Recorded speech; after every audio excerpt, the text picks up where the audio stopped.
Before administering the weekly calendar planning activity, make sure you have all the materials you will need for yourself and the client.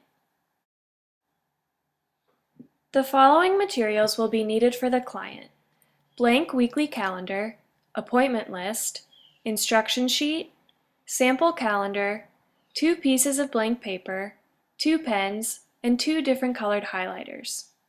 For the examiner, you will need the weekly calendar planning activity manual and the examiner directions for all levels, located on page 10, the WCPA recording form, the after-task interview and rating scale, and a stopwatch.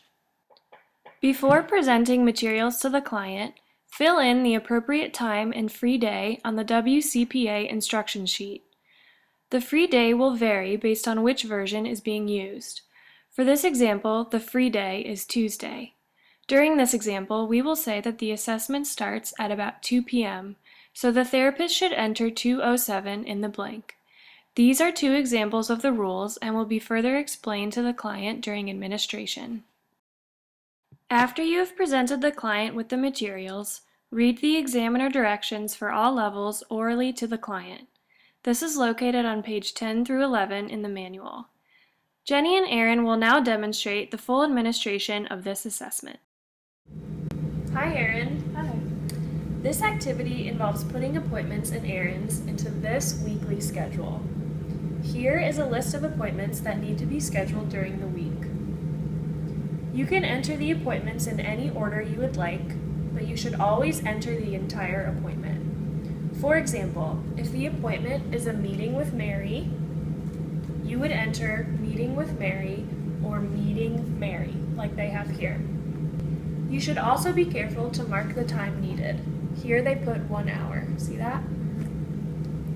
In other words, if the appointment starts at 9:30 a.m. and is 30 minutes, you would indicate this by drawing a line here and here, okay? Okay. You may need to be careful because some of the appointments could conflict with others, and you will have to make some decisions. There are extra paper and pens here if you would like. There are several rules that you will need to follow, right here. Once you have entered an appointment on this weekly calendar, you should not cross out the appointment on this sheet. Do not schedule any appointments or errands on Tuesday. In addition, you should keep track of the time and tell me when it is 2:07. There's a clock over there. Okay? The next rule is not to answer questions from me during the activity. I will try to ask you questions that have nothing to do with the activity, such as, what is your favorite color? Do not answer these questions. Just ignore them. If I have reason to ask you a question that I want you to answer, for instance, if I want to be sure that you are okay, I will say timeout. Finally, the last rule is to remember to tell me when you are finished with the activity. Okay? Try to be as efficient as possible. I will be timing you, but it is more important for you to be accurate than to go quickly. We will keep the directions and the rules here so that you can look at them at any time. Let's quickly review the directions and the rules. So can you just restate these rules to me? Yeah. Okay, good. Once you begin the activity, I cannot answer any additional questions. I can only restate the directions. Before we begin, do you have any questions? No. Okay, let's begin. There are several aspects of the client's performance that the examiner needs to pay close attention to throughout the administration of the test. For this reason, the examiner needs to be very observant and pay close attention to the client's progress. When the client is doing the task, the examiner should account for the following things. Time. You should begin the stopwatch after you say, "Let's begin." Record the time when the client enters the first appointment on the weekly calendar. At the end of the activity, record the time that the client states that he or she is finished. Do you know what the weather is supposed to be tomorrow?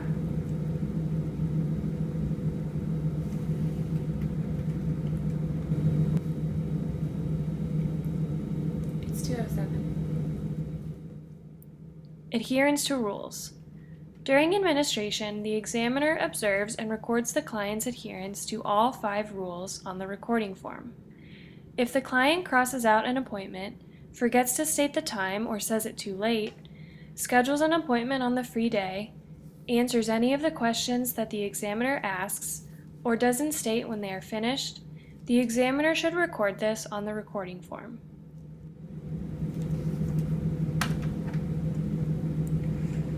Shoot.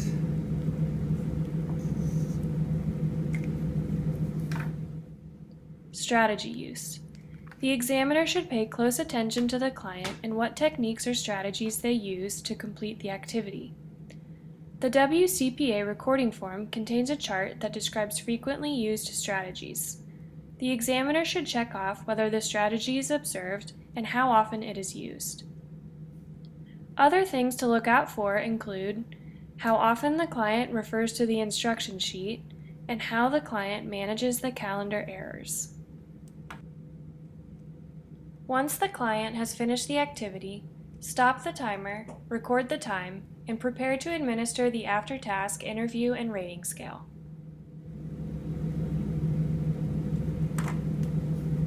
I'm done. Okay, Erin, so now that you're done with the task, I'm just going to ask you a few questions about how you did it and what you thought, okay? So the first question. The after-task interview contains several open-ended questions for the client to answer regarding their strategies and what they thought of the activity. This offers the client a chance to elaborate on their performance and why they used the strategies that they did.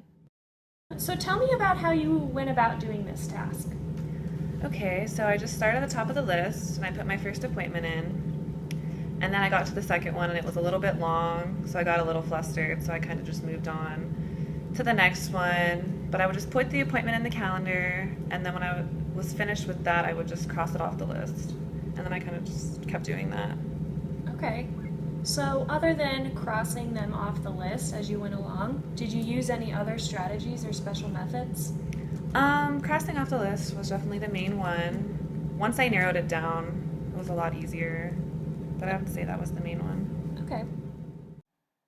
Finally, instruct the client in the completion of the self-rating form, located at the bottom of the after-task interview. Well, the next thing that I'm going to have you do is fill out this self-rating form. So all the directions are here. Just let me know if you have any questions, okay? Okay. This concludes the assessment portion of the WCPA. For detailed instructions on how to score the client's performance, refer to Chapter 4 in the manual or to the scoring guidelines in the WCPA document binder. For additional tips on administering this assessment, refer to administration guidelines in the WCPA document binder or the WCPA manual.